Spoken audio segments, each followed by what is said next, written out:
Assalamualaikum warahmatullahi wabarakatuh. Salam sejahtera bagi kita semua. Salam Om Swastiastu, salam kebajikan untuk kita semua.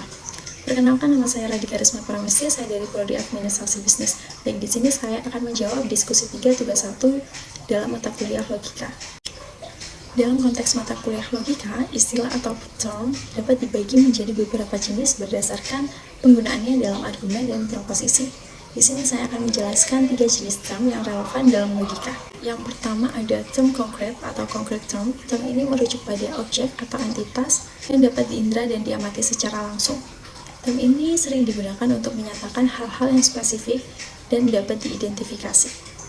Sebagai contoh, kucing dan meja. Dalam proposisi kita bisa mengatakan kucing itu tidur di atas meja, di mana term tersebut merujuk pada objek yang dapat kita lihat dan identifikasi secara langsung. Yang kedua ada term abstrak yang merujuk pada ide, konsep, atau kualitas yang tidak dapat diindra secara langsung.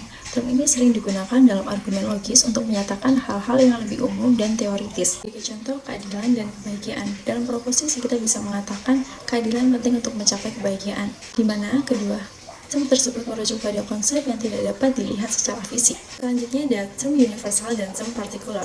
Term universal merujuk pada semua anggota dari suatu kategori, sedangkan untuk term partikular merujuk pada beberapa anggota dalam kategori tersebut. Sebagai contoh, semua manusia adalah term universal, sedangkan beberapa manusia adalah term partikular. Dalam argumen logis, kita bisa menggunakan proposisi seperti semua manusia adalah makhluk hidup, itu termasuk universal, sedangkan beberapa manusia adalah seniman, itu termasuk partikular. Logical fallacy adalah kesalahan dalam penalaran yang mengakibatkan argumen tidak dapat diterima atau tidak valid. Berikut adalah contoh dan penjelasannya. Yang pertama ada ad hominem, yaitu argumen yang menyerang sifat pribadi lawan bicara pada membahas argumen yang telah diajukan. Sebagai contoh, Anda tidak mempercayai pendapatnya tentang perubahan iklim karena dia tidak menyelesaikan kuliahnya.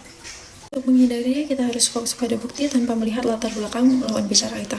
Selanjutnya ada strawman, yaitu seseorang yang menyederhanakan argumen lawan bicara. Sebagai contohnya, orang yang mendukung pengurangan emisi karbon ingin kita berhenti menggunakan mobil dan kembali ke zaman batu.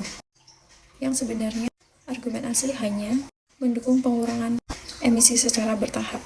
Untuk menghindarinya, memahami argumen lawan bicara sebelum membantahnya. Ada false dilemma, yaitu argumen yang menyajikan dua pilihan sebagai satu-satunya kemungkinan padahal ada lebih banyak pilihan yang tersedia. Contoh, jika kamu tidak mendukung kebijakan ini, berarti kamu tidak peduli dengan lingkungan. Untuk menghindarinya, selalu pertimbangkan dan eksplorasi kemungkinan lain yang mungkin ada dalam situasi yang sedang dibahas. Selanjutnya ada appeal to authority, yaitu argumen ini mengandalkan pendapat seseorang yang dianggap berwenang tanpa memberikan bukti yang mendukung klaim tersebut. Untuk contohnya, dokter terkenal ini mengatakan bahwa produk ini aman, jadi pasti aman, tanpa bukti ilmiah yang mendukung. Untuk menghindarinya, selalu cari bukti dan data yang mendukung klaim, bukan hanya mengandalkan otoritas seseorang. Cara menghindari logical fallacies: pahami argumen, luangkan waktu untuk memahami argumen yang diajukan, baik dari diri sendiri maupun orang lain. Analisis logika: tanyakan pada diri sendiri apakah argumen tersebut logis dan apakah ada kesalahan dalam penalaran.